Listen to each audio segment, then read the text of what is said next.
اللہ الرحمن الرحیم۔ سورہ ابراہیم کی آیت نمبر 7 کے حوالے سے شکر کے حوالے سے ایک بہت ہی اہم نقطہ ہے جس کی طرف متوجہ کروانا چاہتی ہوں، اور ایک نورانی روایت ہے جو آپ کے لیے ہدیہ کرنا چاہتی ہوں۔ سورہ ابراہیم میں خدا فرماتا ہے آیت نمبر 7 میں وَإِذْ تَأَذَّنَ رَبُّكُمْ لَئِن شَكَرْتُمْ لَأَزِيدَنَّكُمْ وَلَئِن كَفَرْتُمْ إِنَّ عَذَابِي لَشَدِيدٌ۔ اور خدا فرماتا ہے جب تم کو اپنے رب نے، آپ کے رب نے خبر دی کہ اگر تم شکر کرو گے تو میں زیادہ دوں گا، اور اگر تم نے کفر کیا تو میرا عذاب بھی سخت ہے۔ تو یہ آیت میں واضح سی جو بات ہے وہ یہ ہے کہ اگر ہم خدا کی نعمات کا شکر ادا کریں گے تو وہ زیادہ دے گا۔ اور قابل توجہ نقطہ یہ ہے کہ اگر ادائے شکر نہیں کریں گے، کفران نعمت کریں گے، تو خدا یہ نہیں فرما رہا کہ میں تمہاری نعمت کم کر دوں گا یا تمہیں کم دوں گا، بلکہ خدا یہ فرماتا ہے کہ اگر تم نے کفران نعمت کیا تو میرا عذاب شدید ہوگا۔ یعنی خدا اس قدر ناراض ہے اس بات پہ کہ وہ نعمت کو کم نہیں کرے گا بلکہ شدید عذاب دے گا اس بندے کو کہ جو اللہ کی نعمتوں کا شکر ادا نہیں کرتے، نعمتیں ہوتے ہوئے بھی خدا کی ناشکری کرتے ہیں۔ تو شکر کیسے کیا جائے اس کے حوالے سے تھوڑا سا میں واضح کر دوں کہ امام جعفر صادق علیہ السلام سے مروی ہے کہ جس شخص پر خدا کی نعمت ہو پس وہ اس کا دل سے اس نعمت کا اعتراف کرے، دل سے اعتراف کرے اور اس کے بعد زبان سے اس کی حمد کرے، تو اب بھی اس کی بات ختم نہیں ہوتی کہ خدا اس کی نعمت میں زیادتی کا فیصلہ کر دیتا ہے۔ اور پھر معصوم فرماتے ہیں کہ کس طرح سے زبان سے ادا کرے، فرماتے ہیں کہ الحمدللہ کہہ دے تو اس سے بھی شکر ادا ہو جاتا ہے، چاہے نعمت چھوٹی ہو یا بڑی ہو۔ الحمدللہ اتنا کہہ دینے سے بھی خدا کا شکر ادا ہو جاتا ہے۔ لیکن یہ الحمدللہ کا جو جملہ ہے، یہ جو کلمہ ہے، یہ معرفت الہی کے ساتھ ادا کرنا چاہیے۔ تو جو نورانی روایت میں آپ کو سنانا چاہتی ہوں وہ اس طرح سے ہے کہ امالی شیخ میں ابن عباس سے یہ روایت ہے کہ ایک روز مسجد نبوی میں رسالت مآب صلی اللہ علیہ وآلہ وسلم تشریف فرما تھے، اور مہاجرین و انصار میں سے صحابہ کا ایک بہت ہی بڑا مجمع بھی، جس میں کہ بدری صحابہ بھی موجود تھے، ایک بہت بڑا مجمع آپ کے پاس موجود تھا کہ خدا کی نعمات کا ذکر چلا۔ تو آپ صلی اللہ علیہ وآلہ وسلم نے صحابہ کی طرف متوجہ ہو کے فرمایا کہ بتاؤ تم پر خدا کی پہلی نعمت کون سی ہے؟ تو سب نے گنوانا شروع کر دیا، کسی نے رزق کہا، کسی نے اولاد کہا، جو جو کسی کو لگا کہ یہ خدا کی سب سے بڑی اور پہلی نعمت ہے تو اس طرح سے کہنا شروع کر دیا۔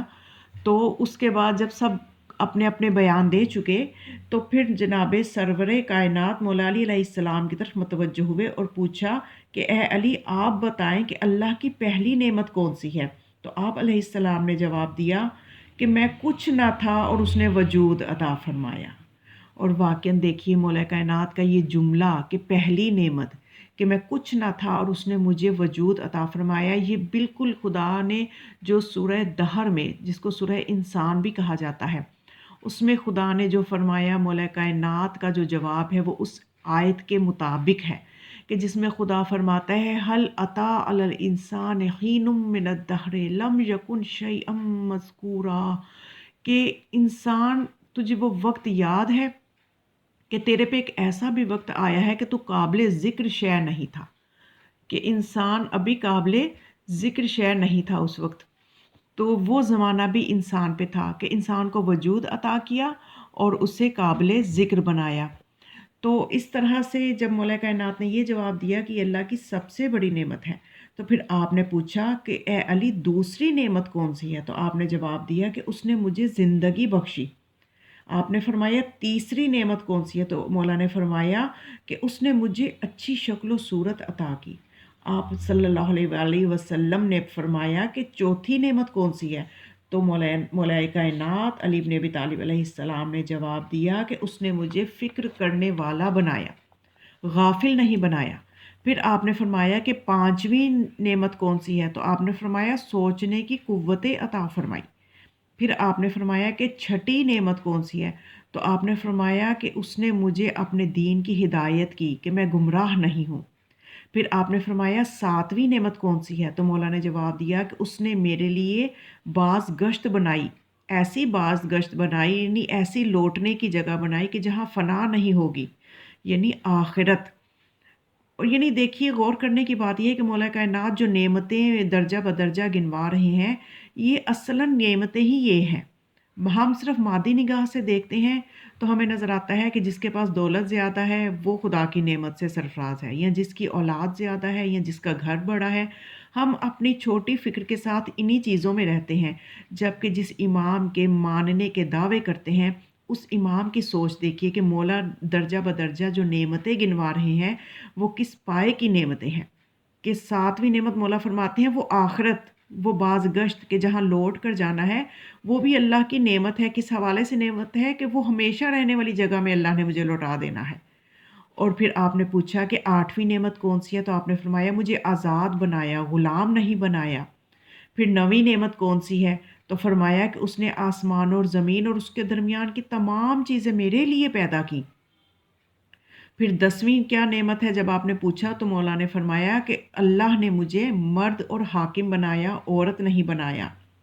یہاں پہ میں تھوڑا سا واضح کر دوں کہ اگر مولا یہ فرما رہے ہیں اس بات میں اللہ کا شکر ادا کرتا ہوں کہ اس نے مجھے مرد بنایا، تو یہ کائنات کے نظام کو چلانے کے لیے ایک حاکم کا ہونا ضروری ہے۔ اس کا یہ ہرگز مطلب نہیں ہے کہ عورت ہونا کوئی شکر کی بات نہیں ہے۔ اگر عورت صحیح معنوں میں کنیز خدا بن جاتی ہے تو وہی عورت، وہی خاتون جو ہے وہ ابیہا بن جاتی ہے، وہی خاتون اپنے شوہر کے سر کا تاج بن جاتی ہے، وہی خاتون کے جس کے قدموں میں اس کے شوہر کی اولاد کی جنت اس کے قدموں میں ہو جاتی ہے۔ اور وہی عورت جب صحیح معنوں میں کنیز خدا بن جاتی ہے تو وہ شریک امامت ہو کے شریکت الحسین کا لقب پا لیتی ہے، وہ زینب بن جاتی ہے، باپ کی زینت بن جاتی ہے۔ اور وہی عورت کبھی اپنے بابا کی زینت بن جاتی ہے، ابیہا کا لقب پا لیتی ہے۔ تو یہ اصل چیز یہ ہے کہ عورت اپنے مقام کو بنانے میں خود اس کا اپنا کردار کیا ہے، کہ وہ کون سا مقام کے اتنے بلند مقام پہ بھی چلی جاتی ہے کہ خدا کی کنیز خاص بن جاتی ہے۔ تو یہاں پہ مقصد صرف یہ ہے کہ خدا ایک نظام کائنات کو چلانے کے لیے ایک حاکم کا ہونا ضروری ہے۔ تو اس طرف مولا اشارہ فرما رہے ہیں کہ مجھے مرد اور حاکم بنایا۔ پھر آپ نے فرمایا آگے چلو، تو علی علیہ السلام نے عرض کی کہ حضور خدا کی نعمتیں شمار سے باہر ہیں۔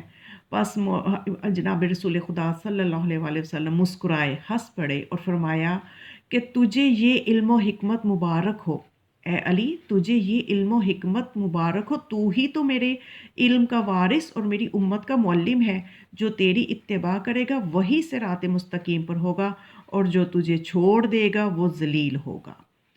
تو یہ تھا شکر کے حوالے سے ایک اہم نقطہ کہ ہمیں خدا کی نعمات کو دیکھنا چاہیے کہ خدا نے ہمیں کتنی نعمات سے نوازا ہے، ہمیں ان کا شکر ادا کرنا چاہیے تاکہ ہمیں اپنے پروردگار کی حقیقی معرفت ہو اور حقیقی قرب ملے۔ تو اس ویڈیو کو آپ اپنے تک نہیں رکھیں بلکہ اس کو آپ آگے بھی شیئر کریں، خود بھی اگر آپ نے اس چینل پہ نئے ہیں تو سبسکرائب کریں تاکہ یہ چینل پروموٹ کرے اور علوم محمد و آل محمد کو پھیلانے میں آپ کا بھی حصہ ہو جائے اور نیکی کے پھیلانے میں آپ کو بھی حصہ ملے۔ السلام علیکم ورحمۃ اللہ وبرکاتہ۔